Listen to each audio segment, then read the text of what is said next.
স্বাগত বৈশাখী টেলিভিশনের নিয়মিত আয়োজন ইস্পাহানি মির্জাপুর জিরো আওয়ারে। আপনাদের সাথে আছি জুনায়েদ তালুকদার। দর্শক, এই অনুষ্ঠানে সমসাময়িক রাজনীতি, অর্থনীতি, আন্তর্জাতিক সহ গুরুত্বপূর্ণ বিষয়ে আমরা আলোচনা করে থাকি। আজকে আলোচনার বিষয় নির্ধারণ করেছি জুলাই গণ অভ্যুত্থান ও রাজনীতির হালচাল। এই বিষয় নিয়ে কথা বলার জন্য স্টুডিওতে আমার সঙ্গে দুজন অতিথি উপস্থিত আছেন। প্রথমেই তাদের সঙ্গে পরিচিত হয়ে আসি। আমার পাশেই আছেন ডাক্তার সাখাওয়াত হোসেন সায়ন্ত, চিকিৎসক, লেখক ও রাজনৈতিক বিশ্লেষক, এবং আরও আছেন মনিরা শারমিন, যুগ্ম আহ্বায়ক, জাতীয় নাগরিক পার্টি। আপনাদের দুজনকে স্বাগত জানাচ্ছি আমাদের আজকের আয়োজনে। ধন্যবাদ আপনাকে। প্রিয় দর্শক, আমরা মূল আলোচনায় যাব। তার আগে আজকের বৈশাখী টেলিভিশনের প্রধান শিরোনামগুলো দেখে আসি। জাতীয় স্মৃতিসৌধে বীর শহীদদের প্রতি ভারপ্রাপ্ত রাষ্ট্রপতির শ্রদ্ধা। শহীদ জিয়া ও খালেদা জিয়ার সমাধিতে পুষ্পার্ঘ্য। বঙ্গভবন ছেড়ে গুলশানের বাসায় শাহাবুদ্দিন। আইন অনুযায়ী সব সুবিধা পাবেন সদ্য বিদায়ী রাষ্ট্রপতি। আইনি ব্যবস্থা নেয়ার সুযোগ নেই জানালেন স্বরাষ্ট্রমন্ত্রী। তিনি আইন অনুযায়ী যা সুযোগ পাবেন সেটা অবশ্যই পাবেন, এবং তার প্রোটেকশনের জন্য SSF, PGR সহ এটা 6 মাসের একটা বিধান আছে।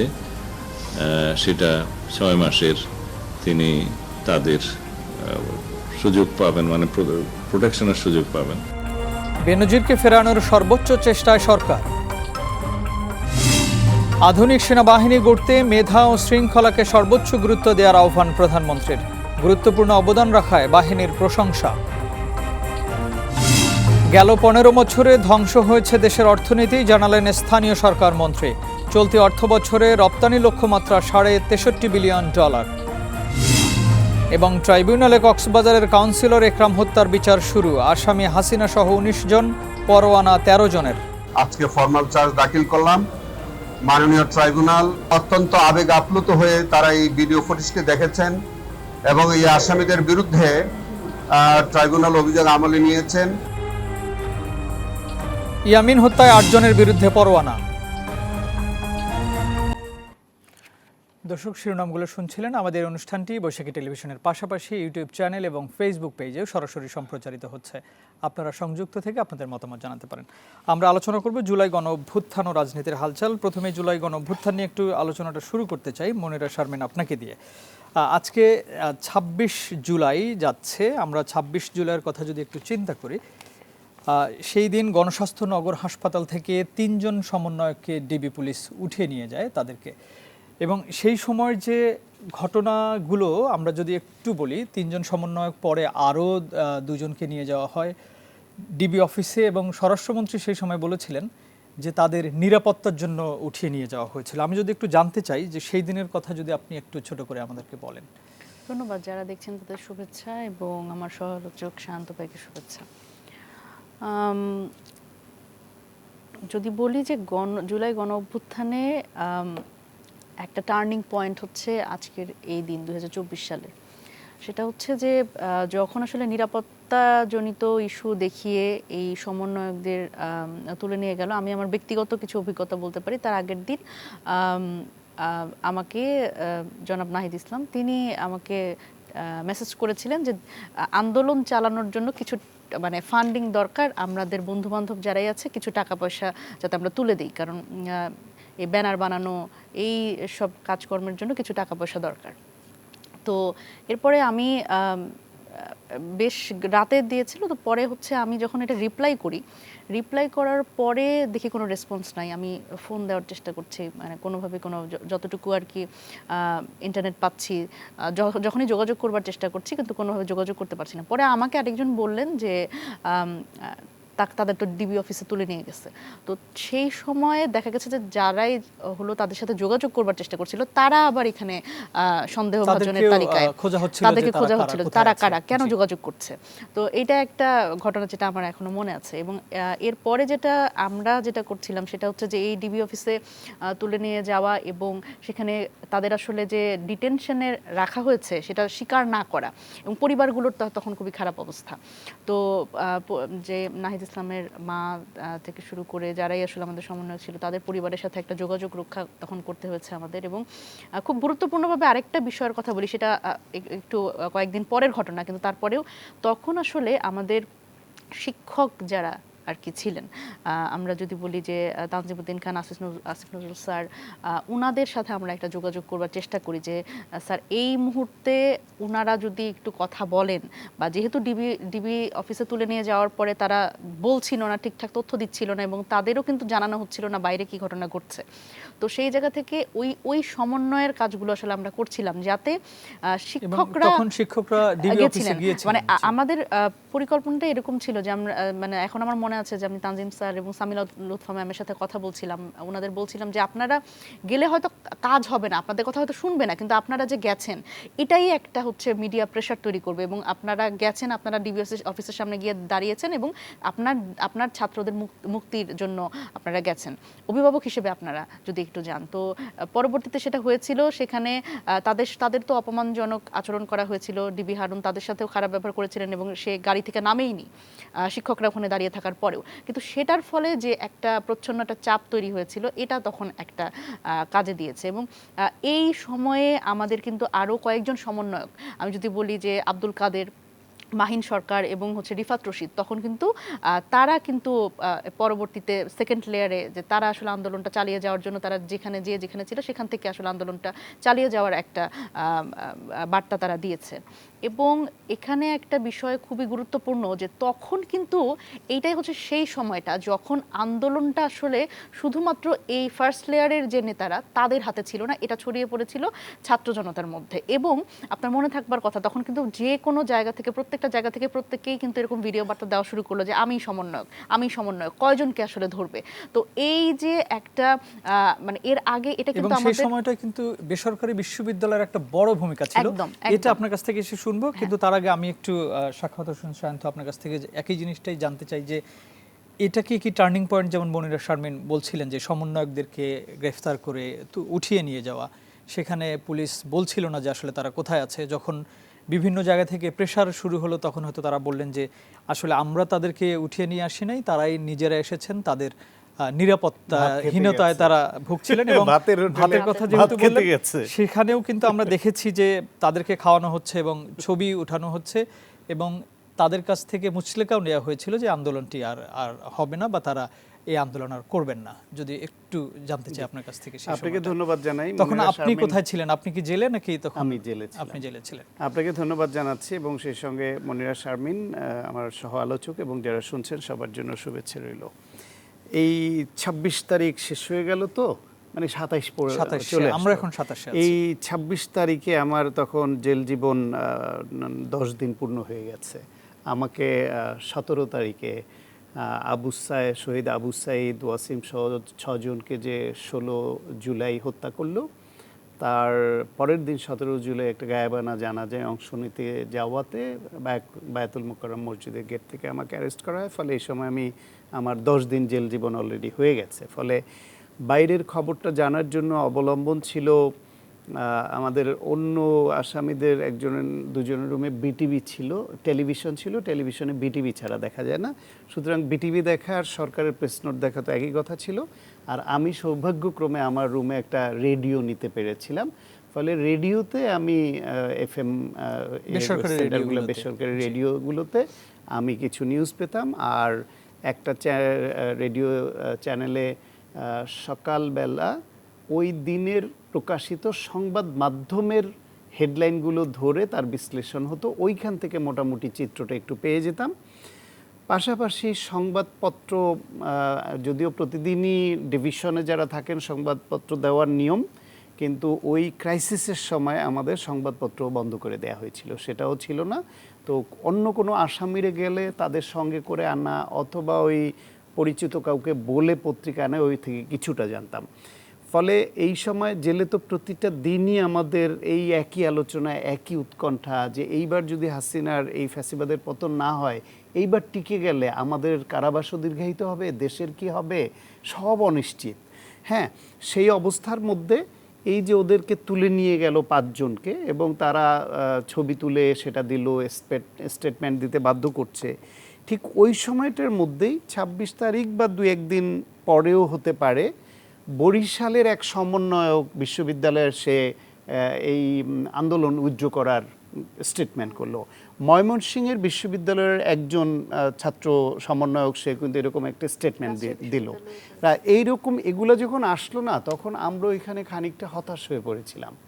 আমরা জেলে যারা ছিল আমাদের নিজেদের মধ্যে তো অনেক আলাপ হতো যে কি ঘটছে, কি হবে, গতি প্রকৃতি কি, এবং এক সময় যে কারফিউটা আস্তে আস্তে শিথিল করে আনলো, টাইম কমিয়ে আনছে, তারপর হচ্ছে স্কুল খুলে দেওয়ার, প্রাইমারি স্কুল খুলে দেওয়ার, সরকারি স্কুল, হাই স্কুল খুলে দেওয়ার ঘোষণা আসলো পর্যায়ক্রমে, যদিও সেটা 26 তারিখে না আরও পরে এই সময়টা আসলো। তো সব মিলে মনে হচ্ছিল যেটা তখন আমরা বলতাম যে বিশ্ববিদ্যালয় কবে খুলবে বা কলেজগুলো কবে খুলবে, যদি খোলে এবং খোলার পরে তাহলে হল খুলতে হবে, এবং ওই সময় আবার নতুন করে কতটা অ্যাগ্রেসিভলি আন্দোলন মুভমেন্ট আগাতে পারে তার উপর ডিপেন্ড করবে কী হবে। এইসব আলোচনা আমরা ভেতরে করছিলাম, খোঁজখবর নেওয়ার চেষ্টা করছিলাম, নানান রকমের উৎকণ্ঠা।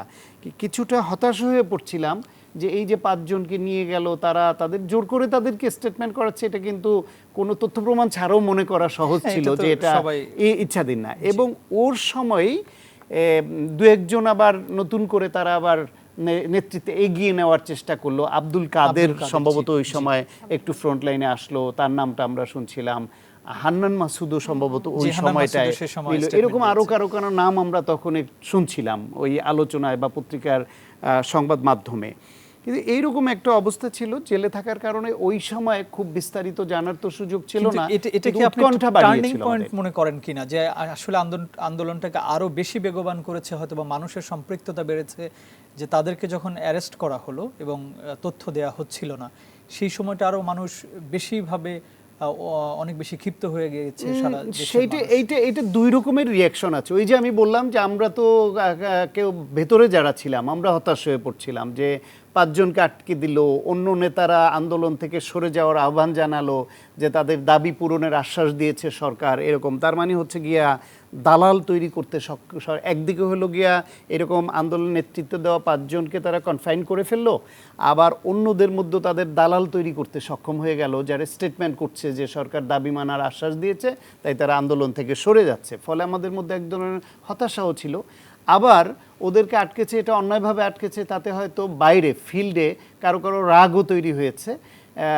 সবচেয়ে বড় কথা হলো আবু সাইদকে যেই দিন একটা নিরস্ত্র ছেলেকে 2 দিকে হাত তুলে প্রতিবাদে দাঁড়ালো, তাকে যেইভাবে ঝাঁঝটা করে দিল বুকটা এবং যেভাবে হত্যা করলো, ওই দিনের পর থেকে 17 তারিখ আবার নতুন করে একটা গোলযোগ হলো। বিশেষ করে 18-19 তারিখের দিকে, ওই সময় যে এই যে যাত্রাবাড়িতে 17 তারিখে রাতের বেলা যেই ঘটনাটা ঘটলো, যে ব্যাপক হতাহতের ঘটনা ঘটলো, এইসবের পরে আর কতজনকে আটকালো বা কি করলো, এটা থেকে ওইখান থেকে কারো আন্দোলন থেকে আন্দোলনকারীদের পিছু হটারও সুযোগ ছিল না, আর সরকারেরও এটা তো দমন করবার আর সুযোগ তখনই হাতছাড়া হয়ে গেছে।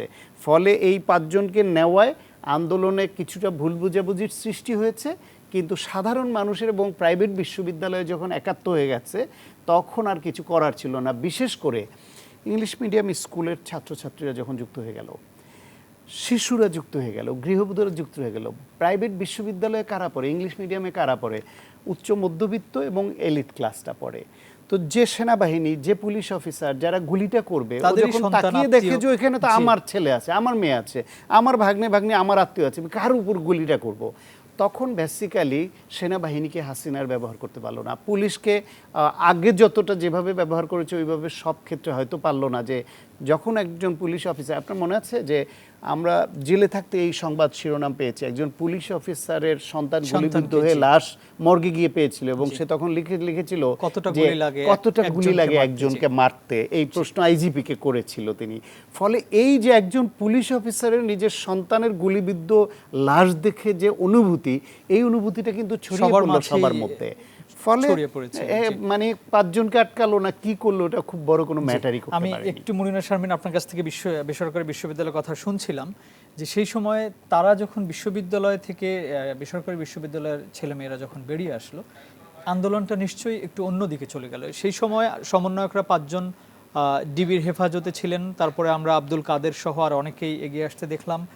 তো এর মাঝেও বেসরকারি বিশ্ববিদ্যালয়ের ছাত্ররা যেভাবে তাদের অবদান, সেটা কি পরে গিয়ে এই 5ই আগস্টের পরে গিয়ে তাদের মূল্যায়নটা কি সেভাবে হয়েছে কিনা, নাকি শুধু আপনারাই সব জায়গায় ছিলেন, সব জায়গায় আছেন, আমরা কি তাদেরকে সেভাবে দেখি? এই প্রশ্নটা আসলে আসে অনেক জায়গা থেকে।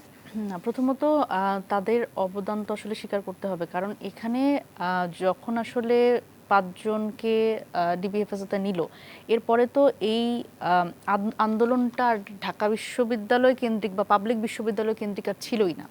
এবং বেসরকারি বিশ্ববিদ্যালয়ের জায়গাটা হচ্ছে খুবই আনপ্রেসিডেন্ট, এবং এই কারণে সেটা হচ্ছে যে তারা যেভাবে করে আসলে এই উত্তরার এইদিকে তারা যেভাবে করে আসলে নেমে এসেছিল, উত্তরা, বাড্ডা, বসুন্ধরা, ব্র্যাক ইউনিভার্সিটিতে আমরা দেখেছি কি তারা যেভাবে করে নেমে এসেছিল, সেটা আসলে তখন মানে এটার বিশ্ববিদ্যালয়ে ভিত্তিক আন্দোলনই ছিল না, তাদের সাথে অভিভাবকরাও তখন নেমে এসছে। সুতরাং এই জায়গাতে আমার মনে হয় যে তারা যে রেজিস্ট্যান্সটা গড়ে তুলেছে সেটার কারণে এই আন্দোলনটা মানে এই সমন্বয়কদের লিডারশিপ ছাড়াও আন্দোলনটা যে আসলে গেছে, এবং এটা একেবারে ছাত্র জনতার মানে ইনভলভমেন্টটা সেটা আসলে প্রতিষ্ঠিত হয়েছে ওই সময়। তো সেই জায়গা থেকে আমি যদি বলি যে তারা তো আসলে এই যে কোটানা মেধা এইটার মধ্যেই নাই।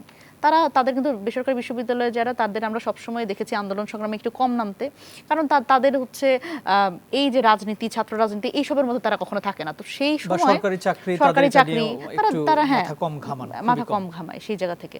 তো কিন্তু এই জায়গায় কিন্তু তারা আসলে একেবারে আমার ভাইকে কেন হত্যা করা হলো এই প্রশ্নের উত্তর চাওয়ার জন্য শুধু নেমেছে।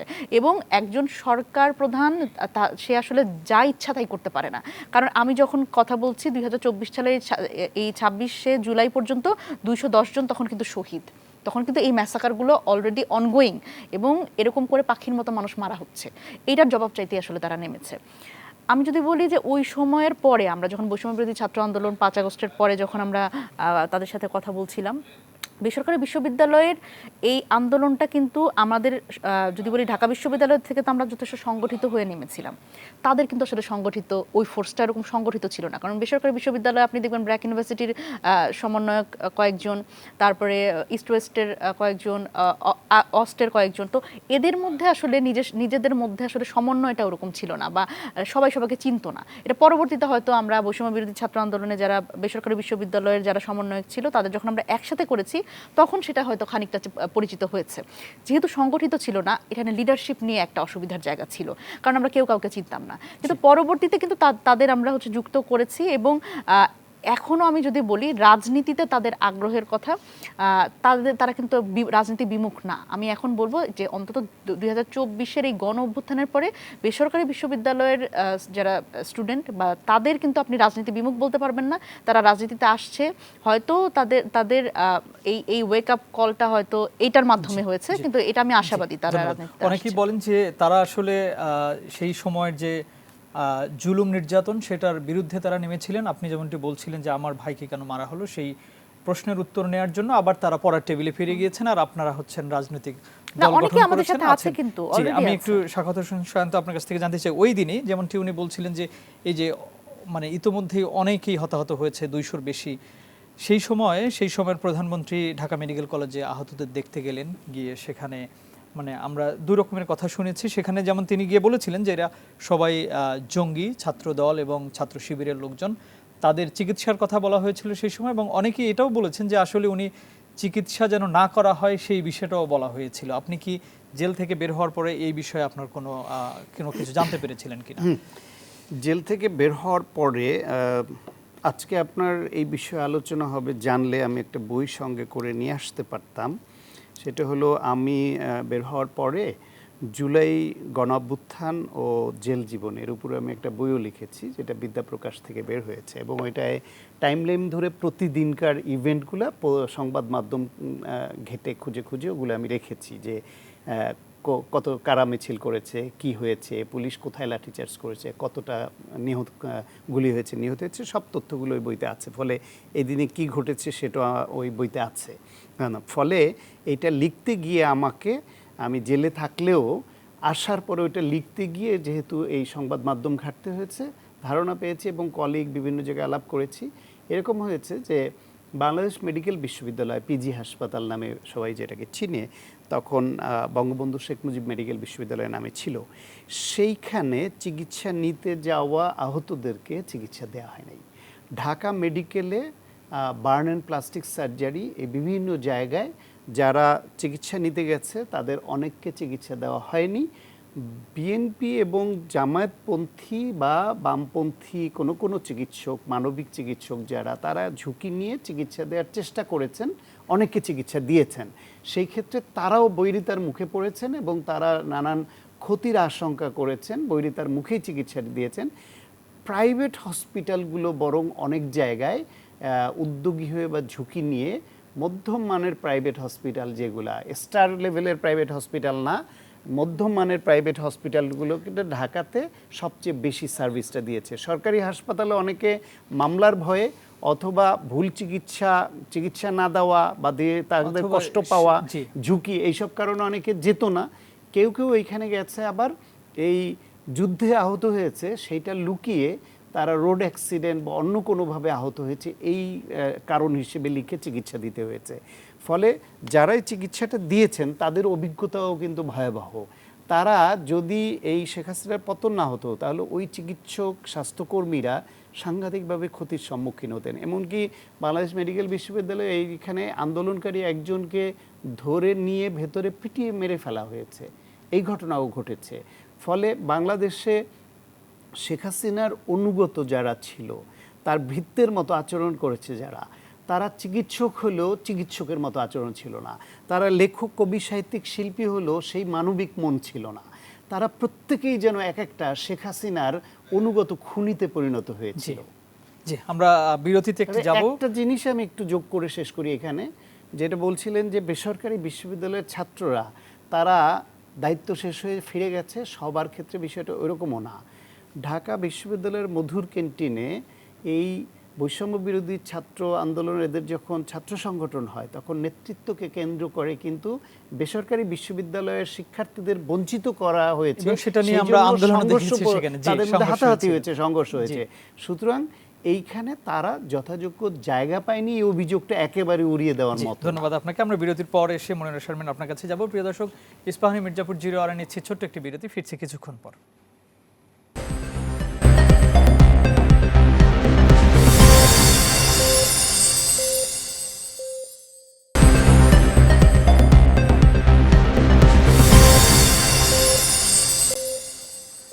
আবারও স্বাগত ইস্পাহানি মির্জাপুর 0 মনিরা শারমিন, সদ্য বিদায়ী রাষ্ট্রপতিকে নিয়ে একটু কথা বলতে চাই। আপনার কাছ থেকে কিছু প্রশ্ন আছে। যে আমরা শুনছি এমন যে রাজনীতির অন্দরমহলে নেগোসিয়েশনের মাধ্যমে রাষ্ট্রপতিকে মানে বিদায় করা হয়েছে, এবং সেটার জন্য যেমন আপনারা অনেকদিন থেকে বলছিলেন, আন্দোলন করছিলেন, সে সময় রাষ্ট্রপতিকে বিদায় করা হয়নি, কিন্তু এখন নেগোসিয়েশনের মাধ্যমে বিএনপির যখন মনে হয়েছে বা প্রয়োজন হয়েছে তখন তারা রাষ্ট্রপতিকে বিদায় করলেন। যদি সেই সময় বিএনপি রাষ্ট্রপতিকে সেখান থেকে, তার পদ থেকে সরিয়ে দিত, তাহলে যে সাংবিধানিক যে সমস্যাগুলো হওয়ার কথা ছিল, যেটা বিএনপি বলছে, সেটাকে আপনারা আসলে কিভাবে অগ্রাহ্য করছেন? আচ্ছা, দেখেন, প্রথমত রাষ্ট্রপতি ছিল দেখে তো আসলে এই প্রশ্নগুলো আসছে যে রাষ্ট্রপতিকে সরিয়ে দিলে সাংবিধানিক শূন্যতা হবে। কিন্তু ধরেন হাসিনা চলে গেছে, উনি তো একটা কালের কণ্ঠে একটা সাক্ষাৎকারে কিন্তু উনি বলেছেন যে উনি শেষ সময় পর্যন্ত অপেক্ষা করেছেন যে শেখ হাসিনা আসলে কি সিদ্ধান্ত নেবেন, এবং উনি অপেক্ষা করেছেন যে উনি আসলে ওনার সাথে দেখা করতে আসবেন কিনা। তারপরে এক সময় উনি শুনলেন অপেক্ষা করতে করতে যে উনি পালিয়ে গেছেন। তো এই যে অপেক্ষমান যে অনুগত রাষ্ট্রপতি, সেই রাষ্ট্রপতি যদি আসলে সেদিন কোনোভাবে সিগন্যাল পেতেন আগে যে হাসিনা পালিয়ে যাবে, তাহলে উনি থাকতেন, উনিও একটা পালানোর বন্দোবস্ত করতেন। এখন ছিল জন্য এখন ওনারা রেখে দিয়েছেন, এবং রাষ্ট্রপতির আসলে থেকে আর কিছু করার ছিল না, ওই সাংবিধানিক ওই ধারাবাহিকতা রক্ষা করা ছাড়া। এবং কোন দল তাকে যে দল আসলে বলেছে সে সেভাবে কাজ করেছে, মানে জাস্ট একটা পাপেট। এবং এখানে অসুবিধার জায়গা হচ্ছে যে আমি ধরেও নিলাম যে এই সাংবিধানিক শূন্যতার কথা তো ওনারা, আমরা যখন বারবার করে বলেছি ইন্টারিমের সময়, তখন বিএনপি চায়নি সাংবিধানিক শূন্যতা হবে এবং এখানে আসলে রাষ্ট্রপতি থাকতেই হবে। ওই সময় যারা আন্দোলনে ছিল রাষ্ট্রপতিকে পদত্যাগ করানোর জন্য, আমি যেমন একটি নাম বলতে চাই আপনাকে, ফারুক হাসান, গণ অধিকার পরিষদের সহসভাপতি, উনি একটা বড় ফেসবুকে পোস্ট দিয়েছেন এবং আমি নিজেও গণমাধ্যমে শুনেছি যে উনিও বলেছেন যে আসিফ মাহমুদ, সজীব ভুঁইয়া এবং আপনাদের অন্যান্য যারা উপদেষ্টা ছিলেন সেই সময়, নাহিদ ইসলাম, তারাও নিষেধ করেছে যে না, এই সময় আন্দোলন করা যাবে না, তোমরা চলে যাও, না হলে একটা সাংবিধানিক শূন্যতা হবে, 1/11 মতো আরেকটি সরকার আসতে পারে। আপনাদেরও এক সময় নিষেধ ছিল এটার জন্য, তিনি বলেছেন, তার অভিযোগ এটা। তার অভিযোগ, কিন্তু এইটা হচ্ছে প্রথমত যখন বিএনপিকে বলা হয়েছে যে জাতীয় সরকার করার কথা, তারা কিন্তু এটাতে রাজি হয় নাই। প্রথমত রাজনৈতিক অনৈক্যের জায়গাটা শুরু হচ্ছে ওখান থেকে। দ্বিতীয়ত যখন বলা হয়েছে যে এখানে তো আসলে ওই যে সংবিধানটাকে একেবারে মৌলিক ধরে তো আসলে বিএনপি সরকার প্রথম থেকেই কাজ করেছে, কিন্তু যখন আসলে গণ অভ্যুত্থানটাকে তারা যখন তাদের প্রয়োজন, তখন গণ অভ্যুত্থানকে তারা সামনে এনেছে যে না, এটা তো গণ অভ্যুত্থান, এখানে তো সব কিছু মানা যাবে না।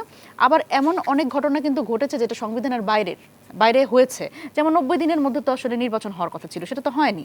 সুতরাং এইখানে পরবর্তীতে তার মানে আমরা সংবিধানের মধ্যে পুরোপুরিভাবে ছিলাম না। তো সাংবিধানিক সংকটটাকে সামনে এনে রাষ্ট্রপতিকে রেখে দেওয়া হয়েছে, এটা যেরকম সত্য। এখানে রাজনৈতিক ঐক্যের তো একটা ব্যাপার, জুলাই পরবর্তী রাজনৈতিক ঐক্য, সেই ঐক্যটার জন্য তো আমরা জাতীয় সরকারও করতে পারি নাই। পরবর্তীতে এই রাষ্ট্রপতি চুপ্পুকেও রেখে দিতে হয়েছে, সবই তো রাজনৈতিক ঐক্যের জন্য। কারণ ইন্টারিম সরকার তো ওনারা তো নিজেরাই দাবি করেছেন ওনারাই শুধু রেফারি হিসেবে কাজ করবেন। মেইন কুশীলভ হবে হচ্ছে রাজনৈতিক দলগুলো এবং এই গণ অভ্যুত্থান থেকে আসা যারা স্টেক হোল্ডার তারা। সুতরাং সেই জায়গা থেকে আসলে ওই রাজনৈতিক ঐক্যটা তো তখন হয় নাই। ঠিক আছে, আমি মানলাম যে ওই সময় করা যায় নাই, কিন্তু যখন একটা নতুন সরকার দায়িত্ব নিল এই যে 2026 সালে, তখন আসলে কি অসুবিধা ছিল? তখন কিন্তু সংসদে কিন্তু বিরোধী দল ওয়াকআউট করলো যে তারা রাষ্ট্রপতির ভাষণ শুনবে না, তারা রাষ্ট্রপতিকে আসলে এই অবৈধ রাষ্ট্রপতি বলছে এবং ফ্যাসিস্টে রেখে যাও শেষ চিহ্ন বলছে। এবং বিএনপি সরকার was very much ready to পজিটা প্রেসিডেন্ট, তাই না? তাদের তো এরকম অসুবিধা নাই যে তাদের যোগ্য লোক নাই, তা তো না। তো তাহলে কেন আরও 5 মাস অতিবাহিত করতে হলো? তারা মব করে গভর্নরকে সরাতে পেরেছে, কিন্তু রাষ্ট্রপতি নিয়োগ দিতে পারবে না, এমন কোনো সংকট তো আসলে বাংলাদেশে ছিল না। সুতরাং সেই জায়গা থেকে আমি বলতে চাই, এটা আসলে রাষ্ট্রপতি পদটাই তো আসলে একটা পাপেট এবং এটা একটা পলিটিক্যাল টুল হিসেবে ইউজ হয়। এবং পরবর্তীতে বিএনপি সরকারও আসলে এই শাহাবুদ্দিন চুপ্পুকেও পলিটিক্যাল টুল হিসেবে ইউজ করেছে। কি হিসেবে? যে এই 5 মাস অতিবাহিত হলে সেটা পরবর্তীতে নির্বাচনের সময় তারা তাদের দলীয় রাষ্ট্রপতি তাকে রাখতে পারবে। এই ধরনের ক্যালকুলেশন কিন্তু বিএনপি এর আগেও করেছে। তত্ত্বাবধায়ক সরকার প্রধান বানানোর জন্য তারা যেরকম বিচারপতির বয়স বাড়িয়েছে, তো এই ধরনের ঘটনা তো তারা এর আগে ঘটিয়েছে, এটা তো নতুন কিছু না। এবং এখানে শাহাবুদ্দিন চুপ্পুকে আর কিছু না, এই 5 মাসও অতিবাহিত করানো হয়েছে শুধুমাত্র পরবর্তীতে নির্বাচনের সময় তাদের দলীয় রাষ্ট্রপতির আন্ডারে। আপনার আচ্ছা, তাহলে আপনারা কি বলছেন তাকে গ্রেফতার করানোর জন্য আপনারা কি মামলা করবেন? আপনারা নিজেরা কি মামলা করবেন? যদিও আমরা দেখেছি আজকে একটি মামলা হয়েছে গণ অভ্যুত্থান, আপনার হচ্ছে স্পেশাল ট্রাইব্যুনালে মামলাটি মূলত হয়েছে। তো আপনারা নিজেরা মামলা করবেন না? নিজেরা এখানে গণ অভ্যুত্থানের মানে ফ্যাসিবাদ বিরোধী পক্ষের যে কেউই মামলা করতে পারে, তার বিরুদ্ধে মামলা হবে। এবং দ্বিতীয়ত ব্যাপার হচ্ছে তার তো আগেরও মামলা আছে, না, দুদকে অলরেডি মামলা চলছে তার। হচ্ছে আমি যদি স্পেসিফিকলি বলি, তার বিরুদ্ধে মামলা হচ্ছে। স্বরাষ্ট্রমন্ত্রী বলেছেন যে আইনি ব্যবস্থা নেওয়ার সুযোগও নাই, এটাও কিন্তু বলেছেন। উনি তো আসলে সংবিধানটাকে উনার মতো করে ব্যবহার করেন, মাননীয় স্বরাষ্ট্রমন্ত্রী। আমরা একটু শুনে আসি শান্ত ভাই, এটার উত্তর আমি দিব মাননীয় স্বরাষ্ট্রমন্ত্রীর। এই যে স্বরাষ্ট্রমন্ত্রী বলেছেন যে আইন প্রয়োগ করার এই মুহূর্তে সুযোগ নেই, তারপর রাষ্ট্রপতির ওনারা অ্যারেস্ট করতে বলছেন, বিএনপির মতো করে আসলে যখন যেভাবে মনে হচ্ছে প্রয়োজন হচ্ছে সেই অনুযায়ী কাজ করছে, এবং মূলত আগামী নির্বাচনটা যেন তাদের দলীয় যে রাষ্ট্রপতি হবেন তার অধীনে নির্বাচনটা হয়, সেটি আসলে মূল লক্ষ্য। ওকে, প্রথমত হলো রাষ্ট্রপতি এটাকে কোনো ব্যক্তি হিসেবে দেখার সুযোগ নাই, এটা একটা ইনস্টিটিউশন, প্রতিষ্ঠান। গণঅভ্যুত্থানের পরে শুরুতেই হাসিনা যখন পালিয়ে গেল, তখন শাহাবুদ্দিন চুপ্পুকে ওই সময়ই যদি সরিয়ে দেয়া হতো, সবাই একমত হতো। সাংবিধানিক শূন্যতা তো অনেক জায়গায় হয়েছে, তার মধ্যে এটাও হতো, মানে time will take the own way, take its own way, সেটা নিয়ে নিত। কিন্তু যেহেতু এই সময় হয় নাই, সেটা কার বুদ্ধিতে, কাদের ইচ্ছায় কেন হয় নাই, তখন তো বৈষম্য বিরোধী ছাত্র আন্দোলনে যারা যুক্ত যে 3 জন উপদেষ্টা হয়েছে, এরা অত্যন্ত শক্তিশালী অবস্থানে, এবং তারা বেঁকে বসলে অনেক কিছুই হতো না। তো যেভাবেই হোক, বিএনপি বলুক, ডক্টর আসিফ নজরুল বলুন, বা অন্য কারো বুদ্ধিতে হোক, যারাই বলুক, এরা কনভিন্সড হয়েছে, এরা মেনে নিয়েছে এবং একমত হয়ে তারা শাহাবুদ্দিন চুপ্পুকে প্রেসিডেন্ট রেখে তারা এরকম একটা উপদেষ্টা পরিষদ গঠন করে রাষ্ট্র পরিচালনা করবে এবং নির্বাচনের দিকে এগিয়ে যাবে, সেটা আকাঙ্ক্ষা ছিল। পরে এসে যখন এই বৈষম্য বিরোধী ছাত্র আন্দোলন বা তারা এনসিপি করার পরে বিভিন্ন সময় তারা শাহাবুদ্দিন চুপ্পুকে সরিয়ে দিতে চাইলো, actually it was too late. নতুন করে একটা সাংবিধানিক সংকট তৈরি করা, নতুন করে দেশে একটা গোলযোগের ক্ষেত্র প্রস্তুত করা, কারণ ততদিনে অলরেডি রাজনৈতিক শক্তিগুলোর মধ্যে, গণ অভ্যুত্থানের পক্ষের রাজনৈতিক শক্তিগুলোর মধ্যে রাজনৈতিক হিসাব নিকাশ এবং লাভালাভের হিসাব নিকাশ শুরু হয়ে গেছে, যে কারা কতটা নিজের আখের গোছানো না, নিজের পক্ষে আন্দোলনটাকে নিয়ে ভবিষ্যৎ রাজনীতিতে কারা কতটা সুবিধা নেবে। সেই অবস্থায় এই নতুন করে এই সংকটটা তৈরি হওয়ার দিকে বিএনপি যেতে চায় না, বিএনপি তার অবস্থানে স্পষ্ট করেছে। পরবর্তীতে বিএনপি যখন 2/3 মেজরিটি নিয়ে রাষ্ট্র পরিচালনার দায়িত্বে আসলো, তখনও প্রেসিডেন্ট প্রতিষ্ঠানটাকে তারা কলুষিত করা, বিতর্কিত করা বা তাকে অপদস্থ করা, সেদিকে বিএনপি যেতে চায়নি। বিএনপি সেখানেও তাদের অবস্থান ক্লিয়ার করেছে যে রাষ্ট্রপতি এই ক্রাইসিসের সময় শাহাবুদ্দিন চুপ্পু গণঅভ্যুত্থানের পক্ষের শক্তির সঙ্গে কোনো গাদ্দারি করে নাই, এবং গণঅভ্যুত্থানের পক্ষের শক্তিগুলো যেভাবে রাষ্ট্র পরিচালনা, নির্বাচন যেভাবে চেয়েছে সে সহযোগিতা দিয়েছে। কিন্তু সেই কারণে যেহেতু তিনি সহযোগিতা দিচ্ছেন, সব করছেন, সুতরাং এই পজিশনটাকে, এই প্রতিষ্ঠানটাকে বিতর্কিত করা, কলুষিত করা, তাকে অপমানিত করা, এটা বিএনপি করতে চায়নি। সর্বশেষ এই সময় যেটা হয়েছে, শাহাবুদ্দিন চুপ্পু নিজেই সেই ক্ষেত্র তৈরি করে দিয়েছেন, যে লন্ডনে গেছেন এবং সেখানে তিনি শেখ হাসিনার সঙ্গে কথা বলেছেন বলে যে কথাটা উঠেছে, তার যিনি অস্বীকার করলো তার সন্তোষজনক জবাব খুব মানুষের মনোপুত হয়নি। দ্বিতীয় হলো, সত্য বা মিথ্যা যাই হোক, এটা অনেকে বিশ্বাস করেছে এবং এটা নিয়ে একটা স্ট্রেস তৈরি হয়েছে। তার প্রেক্ষাপটে তিনি এমনি অসুস্থ। স্বরাষ্ট্রমন্ত্রী কিন্তু আজকে বলেছেন যে না, কথা বলতে গেলে লন্ডনে যেতে হবে এমন না, এটা তিনিও এটা বিশ্বাস করেন না। তিনি বিশ্বাস না করতে পারেন, কিন্তু বাংলাদেশে বসে দেয়ালে দেয়ালে কান পাতা থাকে, এখানে এত সহজ নয়। উনি বাংলাদেশে বসে চাইলেই শেখ হাসিনার সঙ্গে কথা বলে সেটা লুকাতে পারবেন। ওনার অফিসের মধ্যে ওনার দেয়ালে দেয়ালে নানান রকমের কান পাতা আছে, এটা উনিও বুঝতেন। তারপর কথা যদি নাও বলে থাকেন, এই প্রসঙ্গটা আসার পরে উনি একজন বয়স এবং নানান রোগে আক্রান্ত, নিজেই লিখেছেন। এই স্ট্রেসের কারণে ওনার রোগ বাড়তেও পারে, বা উনি হয়তো মনে করেছেন যে এই স্ট্রেস নিয়ে, এই অনাস্থা নিয়ে আমার আর বেশি দিন থাকা ঠিক হবে না, তিনি পদত্যাগ করেছেন। কিন্তু পাশাপাশি এটাও সত্য, তিনি রাষ্ট্রপতি হয়েছিলেন কোন যোগ্যতা বলে?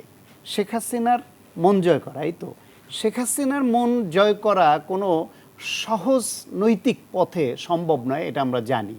খালেদা জিয়ার বিরুদ্ধে তিনি দুদকে কি ভূমিকা পালন করেছেন, আদালতে কি ভূমিকা রেখেছেন, সেটাও তো আমরা জানি। তার বিরুদ্ধে আওয়ামী লীগ থাকাকালেই সেই সব ফ্যাসিবাদ সরকারের সময় দুর্নীতির অভিযোগ ছিল, সেই দুর্নীতির অভিযুক্ত ছিলেন। কিন্তু যেহেতু তিনি শেখ হাসিনার মনের মতো মন জয় করতে পেরেছিলেন, ফলে তার বিচার ওই সময় হবে না, এটা খুবই কাঙ্ক্ষিত। সেই বিবেচনায় এমন কি করেছিলেন যে আওয়ামী লীগের এত অনেক অভিজ্ঞ বর্ষিয়ান রাজনীতিবিদ, বিশ্বস্ত নেতা থাকা সত্ত্বেও শাহাবুদ্দিন চুপ্পুর মতো একজন দুদকের আইনজীবী, একজন খুবই সাধারণ মানের একজন লোক, তাকে রাষ্ট্রপতি করতে হলো? তাহলে ওইখানে কোনো না কোনো অপরাধ যুক্ত আছে, সেটা পাবেন।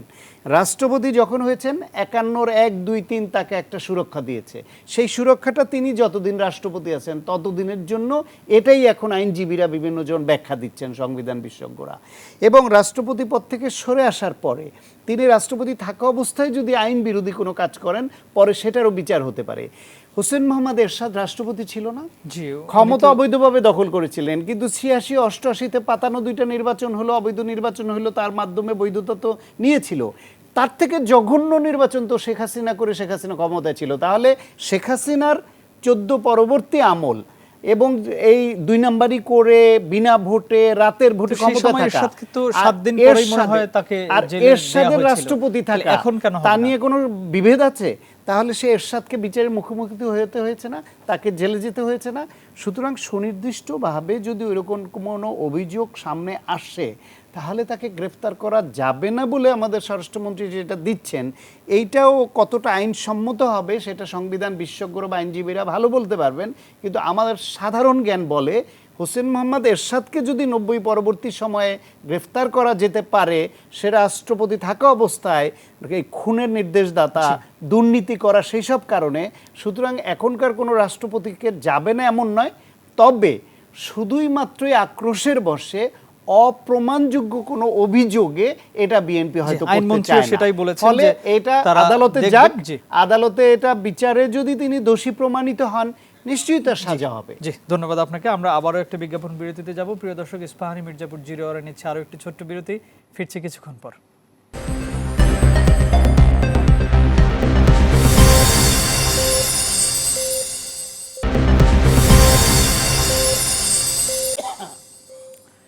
আবারও স্বাগত ইস্পাহানি মির্জাপুর জিরো আওয়ারে। মুনিরা শারমিন, আপনার কাছে যেতে চাই। 11 দলীয় যে জোট, তারা বিভিন্ন বিভাগীয় শহরগুলোতে সমাবেশ করছে। সর্বশেষ সিলেটে সমাবেশ ছিল। সেখানে তারা যে কঠিন কঠিন বক্তব্য দিচ্ছেন এবং হুঁশিয়ারি দিচ্ছেন সরকারকে যে তাদের যদি কথা না শোনা হয়, আপনার গণভোট যদি বাস্তবায়ন না করা হয়, তাহলে খুব দ্রুত দুর্বার আন্দোলন গড়ে তোলা হবে এবং মানুষকে ঘরে ঘরে দুর্গ গড়ে তোলার জন্য বলা হচ্ছে। ঢাকায় আসার জন্য বলা হলে সবাই যেন চলে আসে। আসলে এই 5 মাস অতিবাহিত হলো নতুন সরকারের, আসলে কি খুব বেশি দেরি হয়ে গেল, না আপনারাই একটু বেশি অসহিষ্ণু হয়ে যাচ্ছেন? না, আমার আসলে প্রশ্ন হচ্ছে যে আপনারা কি এক্সপেক্ট করেন বিরোধী দল আসলে কি করবে? বিরোধী দল কি আসলে কুসুম কুসুম বিরোধিতা করবে এবং সরকারের হ্যাঁতে হ্যাঁ মিলাবে? তাহলেও তো আসলে হয় না জিনিসটা। এখন বিষয়টা হচ্ছে যে গণভোটের রায় বাস্তবায়ন, এইটা তো আসলে আমার কাছে মনে হয় যে বিরোধী দলের পক্ষ থেকে একটা খুবই যৌক্তিক চাওয়া। শুধু বিরোধী দল না, বাংলাদেশের সাধারণ মানুষ যারা অন্তত এই হ্যাঁতে ভোট দিয়েছে এবং হ্যাঁ জয়যুক্ত হওয়ার পরে এটা কিন্তু সরকারের নৈতিক জায়গা থেকে দায়িত্ব, এটা গণভোটের যেই 4টা ক্লজ ছিল সেটা হচ্ছে বাস্তবায়ন করা। এখন এই জায়গাতে আসলে বিএনপি তার কমিটমেন্ট রাখছে না, এটাই হচ্ছে অসুবিধার জায়গা। এবং তারা এটাও বুঝতে চাচ্ছে না এই 2/3 মেজরিটির বলে এই ধরাকে সরাজ্ঞান করার যে একটা তাদের আমরা প্রবণতা দেখছি, এটা আসলে খারাপ এবং জনগণের জন্য এটা হতাশাজনক। এবং এই সময় যদি আসলে এই দাবি না তোলে 11 দলীয় জোট, যেহেতু তাদের জোটটা এখন সংস্কারের এই বাস্তবায়নটাকে সবচেয়ে বেশি গুরুত্ব দিচ্ছে, তো সেই জায়গা থেকে এই মুহূর্তে এটা খুবই গুরুত্বপূর্ণ এই কারণে, কারণ সামনের অধিবেশন কিন্তু এটা নিয়েই হবে এবং এটা নিয়েই কিন্তু পূর্ণ আলোচনা হবে যে আসলে কতখানি এই আপনার সংবিধান সংক্রান্ত যেই পরিবর্তনগুলো, সংস্কারগুলো আমরা চাই, সেটা আসলে সংশোধন কমিটিতে হবে নাকি সংস্কার পরিষদে যে শপথ যেটাতে নিল না বিএনপি সরকার প্রথমেই, সেটা নিয়ে আসলে আরও নেগোসিয়েশন হবে। তো এই জায়গা থেকে সাংবিধানিক যে সংস্কারগুলো, সেগুলোর জন্য অবশ্যই সংবিধান সংস্কার একটা পরিষদ করে সেই সাংবিধানিক সংস্কারগুলো যদি করে তাহলে কিন্তু অনেক অসুবিধা মিটে যায়। এবং দেখেন এখানে আরেকটা জিনিস, যে এই যে রাষ্ট্রপতি নিয়ে আমরা এখন কথা বলছি, রাষ্ট্রপতিটাও কিন্তু আবার এই যে দলীয় রাষ্ট্রপতি হবে। দেখেন আমাদের 5 আগস্ট পরবর্তী সময় তাহলে আমরা কি ন্যূনতম কি পরিবর্তনটা আমরা দেখলাম, এটা মানে এটা যদি একটু আলোচনা করি। রাষ্ট্রপতি আমরা বলেছি জুলাই সনদে আমরা নির্বাচনের মাধ্যমে চাই। কিভাবে নির্বাচন হবে রাষ্ট্রপতি নির্বাচনটা? এখন যেরকম পাপেট রাষ্ট্রপতি, আমরা বলছি যে বিএনপি যে চালাকিটা করলো 5 মাস এখানে অতিবাহিত করে তারা নির্বাচনটা করবে তার দলীয় রাষ্ট্রপতির আন্ডারে। এখন আমাদের কথা হচ্ছে যে আমরা এইভাবে করে কেন আবার কেন একটা ক্যালকুলেশন করে একটা দলীয় রাষ্ট্রপতি আনবো? রাষ্ট্রপতি নির্বাচনের মাধ্যমে হবে। আমরা বলছি যে এখানে দ্বিকক্ষ বিশিষ্ট আইনসভা হবে এবং উচ্চকক্ষ এবং নিম্নকক্ষের যে সদস্যরা থাকবে তাদের গোপন ব্যালটের মাধ্যমে রাষ্ট্রপতি নির্বাচন হবে। সুতরাং এই যে একটা গণতান্ত্রিক উপায়, এটা তো আসলে জুলাই সনদে ছিল। এখন এই দ্বিকক্ষ বিশিষ্ট আইনসভা তো আপনার সংবিধান সংস্কার পরিষদ ছাড়া হবে না, কারণ এটা সংবিধানের মূল যে বিষয়গুলো, মৌলিক সংস্কারের মধ্যে একটা। আপনি এক কক্ষ বিশিষ্ট আইনসভায় বসে এই সংশোধন কমিটির মধ্যে যাতে আপনি বলতে পারবেন না যে আমরা সংসদটা দ্বিকক্ষ বিশিষ্ট করে দিলাম, এটা তো হয় না। সুতরাং এই জায়গাগুলো এইটা করার জন্য কিন্তু আমাদের এই সংবিধান সংস্কার পরিষদটা দরকার ছিল, যেটা নিয়েই কিন্তু বারবার করে কথা বলা হচ্ছে এবং গণভোটের রায় বাস্তবায়নের মধ্যে দিয়ে এই আলাপগুলোই কিন্তু আবার আনা হচ্ছে। জি, বিভিন্ন মহল থেকে বলা হচ্ছে যে আপনারা এই জুলাই সনদ বাস্তবায়ন অথবা গণভোট বাস্তবায়ন সেটা নিয়ে যতটা কথা বলছেন, কিন্তু বিরোধী দল হিসেবে সাধারণ মানুষের যে কথাগুলো সেগুলো আপনারা বলছেন না। এখন গ্যাস সংকট আছে, দ্রব্যমূল্যের অনেক ঊর্ধ্বগতি, এগুলো নিয়ে আপনারা খুব একটা কথা বলছেন না বলে জনগণ এবং বিভিন্ন মহল থেকে বলা হচ্ছে। আচ্ছা, আপনি আমাকে বলেন তো, বাংলাদেশের উন্নয়ন কি হাসিনা করে নাই? করছে তো, উন্নয়ন করে নাই? পদ্মা সেতু বানাইছে না? এখন দক্ষিণবঙ্গের সাথে ঢাকার যে সময়ের দূরত্ব ছিল সেটা অনেক কমে গেছে না? মানুষের ভোগান্তি লাঘব হয়েছে না? কিন্তু দুর্নীতি তো করেছে। পদ্মা সেতুতে যেই টাকা ইনভেস্ট করা হয়েছে, যেই টাকা মানে জনগণের টাকা দিয়ে যে পদ্মা সেতু করা হয়েছে, যদিও হাসিনা বলতো তার নিজের টাকা, তার বাপের টাকা দিয়ে করা হয়েছে, তো এইটাতে এই দুর্নীতি তো ধরতে পারি নাই আমরা তখন। হাসিনা থাকতে ধরতে পারছি? আমরা কি অ্যাকিউজ করতে পারছি যে প্রধানমন্ত্রীর দুর্নীতি আমরা ধরবো? আমরা পারি নাই তো। সুতরাং এইটাই হচ্ছে অসুবিধার জায়গা। আপনি সরকার দিয়ে তো উন্নয়ন করতে পারবেন। এই যে জীবন ঘনিষ্ঠ যে কথাগুলো বলছেন, এটা তো বিরোধী দল, তখন তো জাতীয় পার্টি বিরোধী দল ছিল, গৃহপালিত বিরোধী দল। মূল জায়গাটাতে দেখেন, যেখানে বাংলাদেশে এটা তো এই সুযোগটা কিন্তু আমাদের 5 আগস্ট পরবর্তী সময় আমরা পেয়েছি।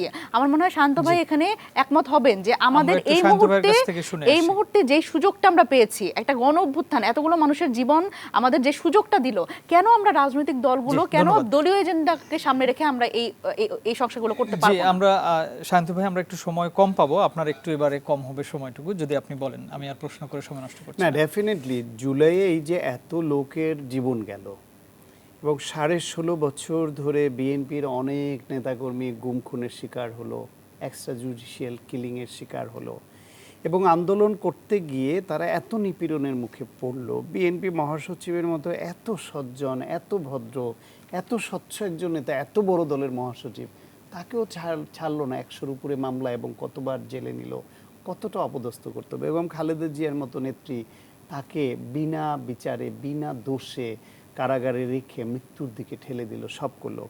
ফলে ওই সব প্রেক্ষিতে 31 দফা, রাষ্ট্র মেরামতের 31 দফা, ম্যাডাম খালেদা জিয়া থাকতে 2016 সালে ভিশন 2030 সহ এবং মৌখিক বক্তব্য, বিবৃতি, সব জায়গায় বিএনপি অনেক প্রতিশ্রুতি দিয়েছে।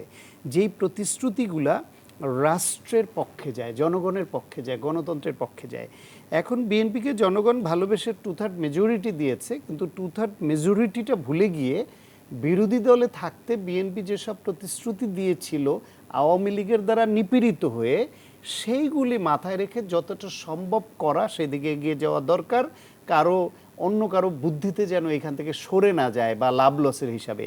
দ্বিতীয় কথা হলো, বিএনপি আবার সেটা করার ব্যাপারে তাদের একটা ব্রিদিং স্পেস লাগে। তো বিরোধী দল হিসেবে জামায়াত এবং এনসিপি যতটুকু সহনশীল আচরণ নিয়ে সঙ্গে থাকতে পারত, বিশেষ করে ইন্টারিম গভর্নমেন্ট এই দূরত্বটা তৈরি করেছে ওই জুলাই সনদ করতে গিয়ে, নোট অফ ডিসেন্টের ইস্যুটাকে সামনে এনে এবং গণভোট দিয়ে।